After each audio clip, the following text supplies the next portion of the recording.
Olá a todos, eu sou o José Renato, fisioterapeuta há quase 30 anos e atualmente atuo como presidente do CREFITO 3. Hoje estamos aqui para receber duas grandes personalidades, o deputado Carlos Neder, deputado por São Paulo, e o Dr. Roberto Matar Cepeda, presidente do COFITO, do Conselho Federal de Fisioterapia e Terapia Ocupacional.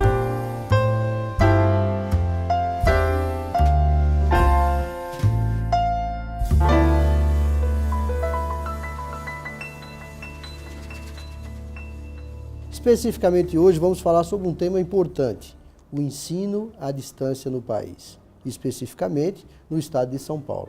Começando pelo Conselho Federal, Dr. Roberto Cepeda, na sua visão, o que é que o Conselho Federal tem feito para ampliar essa discussão no caso do ensino à distância, que é um perigo eminente para a nossa sociedade? Nós estamos em fase de discussão das novas diretrizes nacionais. Fizemos um projeto junto com a Associação Brasileira de Ensino de Fisioterapia, onde percorremos todos os estados no território nacional. Ouvimos coordenadores, professores, estudantes, ouvimos associações científicas, ouvimos entidades, né, as demais entidades da categoria, ouvimos em reunião de presidentes os regionais do sistema e estamos levando essa matéria para a plenária do Conselho Federal para discutir o EAD. O que eu posso antecipar é que nós achamos que essa portaria ela trouxe uma aceleração muito grande no número de profissionais que se matricularam em EAD nos últimos anos. Isso o próprio ministro falou no G1, né? É uma coisa preocupante. E o que nós estamos fazendo, então, já tem um projeto de lei a nível federal, assim como tem esse projeto de lei estadual aqui, tentando limitar algumas coisas que o decreto não está claro, não é? Porque ele deixa em aberto os percentuais, ele deixa muita coisa ainda em aberto no sentido de critério. E nós temos que nos preocupar com a qualidade do ensino, obviamente, e com algumas questões relacionadas à prática assistencial, que nós entendemos que aquilo que é de conhecimento específico e de prática assistencial não pode estar dentro dessa modalidade atualmente. Passando um pouco para o deputado Carlos Neder, sabemos que o deputado é um dos nossos maiores defensores contra o ensino EAD nas áreas ou dos cursos de saúde no nosso país, né? Especificamente no estado de São Paulo. Eu acho muito importante o relato que foi feito pelo presidente do Conselho Federal, Dr. Roberto Cepeda, a preocupação que houve de estabelecer um diálogo com a sociedade para formular uma posição do Conselho Federal.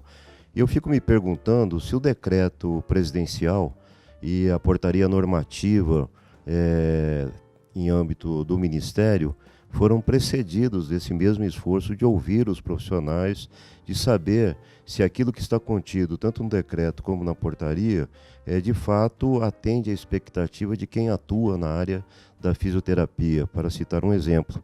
Mas nós sabemos que o decreto é mais abrangente e afeta um conjunto muito grande de categorias. Só em São Paulo são 14 conselhos profissionais que se articulam num fórum dos conselhos de atividade fim na área da saúde. E a grande maioria já vem enfrentando esse problema, exceto 3 áreas em que o ensino à distância não vem sendo aplicado na modalidade exclusiva, nas demais isso já vem acontecendo. Então, o importante nós considerarmos é que primeiro foi apresentado um projeto de lei do deputado Celso Giglio, especificamente para a área de enfermagem. Felizmente o deputado faleceu. Eu apresentei ainda, enquanto ele estava vivo, um projeto ampliando para as demais categorias profissionais, a mesma preocupação, e o meu projeto foi apensado ao dele, de tal maneira que os projetos tramitam conjuntamente. Já passou pela Comissão de Constituição e Justiça, está agora na Comissão de Educação e Cultura da Assembleia Legislativa. E uma vez aprovado, irá para a Comissão de Orçamento e Finanças e depois para o plenário.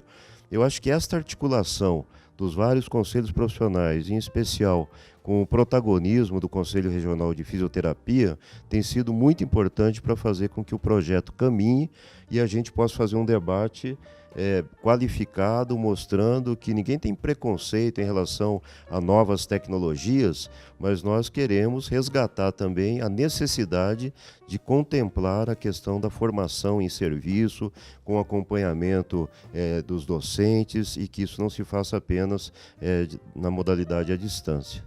É claro que a tecnologia está aí, ela precisa e deve ser usada e muito bem aproveitada, não só em prol das nossas profissões, dos profissionais, mas em prol da sociedade como um todo, né? E eu me vendo como cidadão, não como profissional. O senhor imagine a possibilidade, o senhor me responda aqui como médico, como deputado e como cidadão, na possibilidade de o senhor ou um membro da sua família ser atendido por um profissional formado à distância.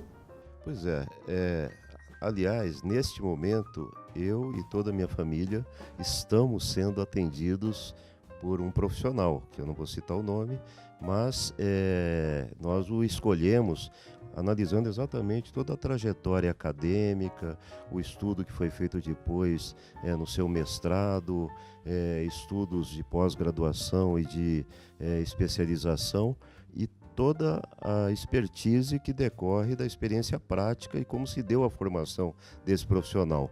Então, eu acho fundamental que o debate se faça com o Ministério da Educação, com o Ministério da Saúde e em outras áreas, ouvindo os conselhos profissionais, porque vocês regulam o funcionamento de todas as instituições, a atuação profissional, mas vocês não querem se limitar a esse aspecto. Vocês têm opinião também sobre a organização do sistema de saúde, quais são as melhores formas de nós organizarmos a gestão do sistema, seja em âmbito estatal ou privado, e até que ponto está ocorrendo ou não uma adequação da formação do profissional ao mercado de trabalho e às exigências dos cidadãos, como você bem disse. Do ponto de vista acadêmico, como é que a gente vê esse profissional formado à distância? Será que ele satisfaz as necessidades do mercado de trabalho? Será que ele satisfaz as necessidades e exigências da nossa profissão? Olha, em todo esse trabalho que a gente percorreu, obviamente com as entidades e profissionais, né, ficou muito claro que existem períodos que são necessários da formação, que é a relação interpessoal com o paciente, é o trabalho em equipe, é a prática assistencial, não é? É a má notícia que deve ser dada presencialmente de forma humanizada. Então existem fatores de formação do profissional da saúde que eu tenho absolutamente certeza de que ela não está acolhida dentro desse modelo. Eu acho sim que o Conselho Nacional de Educação ele deve ouvir os conselhos federais, junto com as outras entidades, e penso que o próprio ministro se manifestou numa matéria recente no G1, de que eles aceleraram demais as matrículas no EAD e ele está revendo essa posição.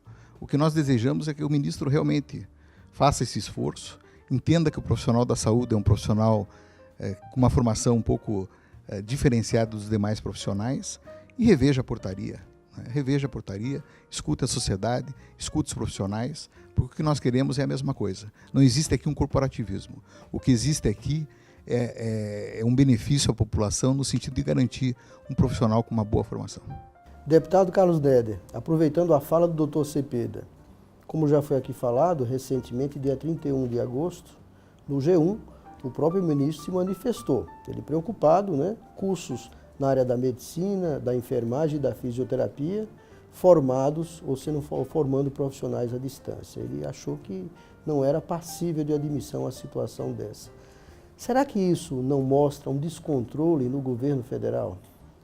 Eu acho que mostra, e é importante que o Conselho Federal esteja atuando em várias frentes, como vocês estão fazendo isso em âmbito estadual, ou seja, dialogando com o parlamento, mas ao mesmo tempo olhando para a responsabilidade do Poder Executivo. E no caso envolve pelo menos dois ministérios, o Ministério da Educação e o Ministério da Saúde. Ora, o Conselho Nacional de Saúde, que é o órgão colegiado mais importante em âmbito do Ministério, já se pronunciou mediante uma resolução contrariamente ao uso desta modalidade exclusiva de ensino à distância na área da saúde. Entretanto, espera-se uma atitude mais afirmativa por parte do Conselho Nacional de Educação e dos Conselhos Estaduais de Educação. E acho que o evento que nós faremos na Assembleia Legislativa, organizado a pedido exatamente do Fórum de Conselhos Profissionais de Atividade Fim da Área da Saúde, que acontecerá no dia 3 de outubro, ele exatamente se presta a isso. De um lado, alertar os 94 deputados de que há sérios problemas nessa expansão e nós precisamos entender quais são os interesses que estão envolvidos por trás dessa expansão sem controle e aparentemente sem que haja uma ação concatenada por parte do poder público para fiscalizar e fazer com que ela ocorra atendendo aos requisitos dos planos estaduais, dos planos municipais e plano nacional de educação e saúde. Então eu penso que também servirá para alertar a população. Por quê? Porque todo evento na Assembleia ele é transmitido ao vivo pela TV Assembleia, depois ele é gravado, ele vai passar na grade de programação da Assembleia e vai repercutir no estado todo. E acho que fazendo isso no maior parlamento estadual do país, nós estamos mostrando para os demais estados que eles poderiam fazer o mesmo, com o apoio do Conselho Federal e de outros conselhos que estejam atentos a esse problema. Aproveitando a fala do deputado, doutor Roberto, qual o impacto que o senhor acha que uma decisão da aprovação de uma lei aqui no estado de São Paulo, dando conta da proibição do ensino à distância na área da saúde em 100%, qual o impacto que seria promover, não só no Conselho Federal, mas em Brasília? Então, eu acho que São Paulo, sem dúvida, pelo número de profissionais que tem hoje, chega a 1/3 do número de profissionais nacional, né, e número de instituições de ensino que ofertam o curso, tanto de fisioterapia quanto de terapia ocupacional, né, assim como a representação política do Estado de São Paulo e a representação da população, dá um significado nacional. Né? Nesse momento, até quero agradecer e parabenizar o nobre deputado pela iniciativa, né, e ser o autor de um projeto de lei que dá esse impacto nacional. Eu acho que isso reforça um não contentamento com o que está acontecendo e talvez essa base parlamentar que é forte de São Paulo, possa reverter essa situação nacional, né, com mais propriedade. Eu acho que o exemplo é fundamental e quem sabe o exemplo possa sair de São Paulo. Esse exemplo é um exemplo forte, né? Como o deputado Carlos Neder bem falou, nós somos 14 profissões ligadas à área da saúde, distribuídas em 13 conselhos. Aqui em São Paulo são mais de 1 milhão de profissionais e todos convictos que nos moldes atuais o ensino à distância, de fato, ele não satisfaz não só as necessidades das nossas profissões, mas também não satisfaz as necessidades da sociedade. Precisamos garantir segurança, precisamos garantir qualidade e respeito para com a nossa sociedade. E certamente com essa modalidade à distância, nos moldes nas quais ela está sendo divulgada por algumas instituições de ensino, provavelmente não vai preencher esses requisitos. Isso nos dá um medo, né, do futuro, certamente. E para encerrar o nosso programa, eu gostaria que o deputado Carlos Neder fizesse aqui umas palavras de encerramento. Obrigado, presidente, doutor José Renato, pelo convite. Acho uma excelente oportunidade e até penso que os demais conselhos profissionais deveriam lançar a mão dessa metodologia de comunicação moderna, necessária e não apenas presencial. O que prova que realmente nós não temos nenhuma visão preconceituosa em relação ao uso da tecnologia, seja para a comunicação, para a democratização dos conselhos ou para a formulação de normas. Mas é preciso saber mesclar isso também com atividades presenciais. Nós temos claro que a definição sobre a possibilidade de termos novas profissões ou de regulamentar profissões, isso ocorre em âmbito federal.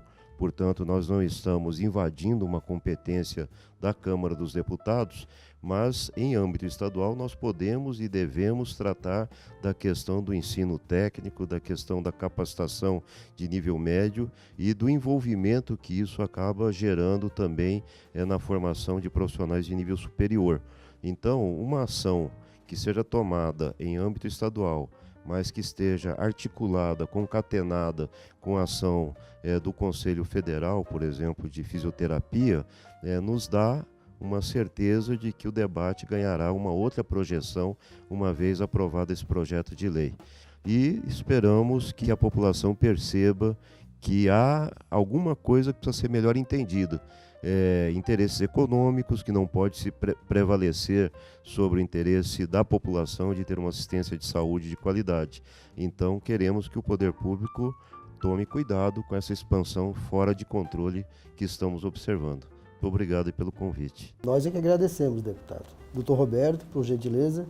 Bom, eu queria agradecer, obviamente, mais uma vez, parabenizar tanto o Conselho quanto o nobre deputado e dizer que o Conselho Federal de Fisioterapia e Terapia Ocupacional coaduna com as palavras aqui do nobre deputado e nós entendemos que existe uma política governamental.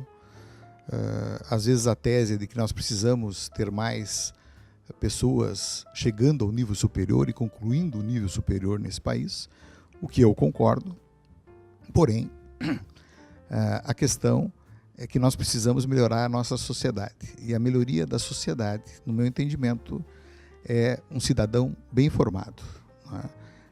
A tecnologia está aí para nos ajudar, para nos acolher, existe uma evolução, as instituições de ensino superior, Harvard, MIT, todas elas utilizam esse recurso, né?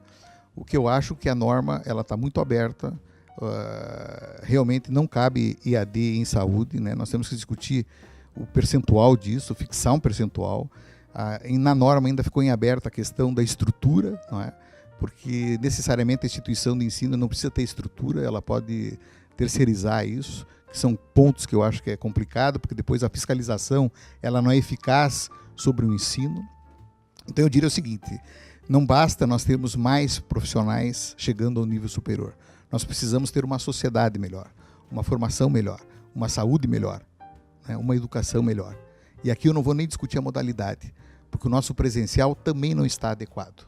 O nosso presencial não é adequado, se não é adequado, vamos tentar melhorar aquilo que já existe e depois partir para novas situações que são inovadoras e que podem nos auxiliar.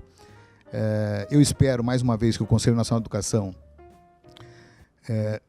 os membros do Conselho Nacional de Educação, olhem para as nossas reivindicações, que não são corporativas, mas são de uma entidade, é da sociedade, é também de alguns parlamentares que já se manifestaram no Congresso Nacional e do próprio ministro. Do próprio ministro, que eu acho que se ele pontuou que existe aí uma aceleração, e isso está na matéria, de 20% de alunos que foram matriculados no EAD, recentemente, qual o controle que nós teremos daqui a alguns anos sobre essa modalidade, sobre essas instituições? É disso que nós estamos falando, de responsabilidade social, de saúde, não é? E de preservar tudo isso em benefício do cidadão brasileiro. Que a população olhe, que a população olhe para o Congresso, dê a sua opinião, cobre de seus parlamentares uma posição que é a posição da sociedade. Obrigado. Perfeito. Em nome do Conselho Regional de Fisioterapia e Terapia Ocupacional e nosso programa Café com o Presidente, agradecemos mais uma vez a visita dessas grandes personalidades do cenário nacional, o deputado estadual por São Paulo, Dr. Carlos Neder, e o presidente do Conselho Federal de Fisioterapia e Terapia Ocupacional, Dr. Roberto Matar Cepeda. Muito obrigado e até a próxima edição.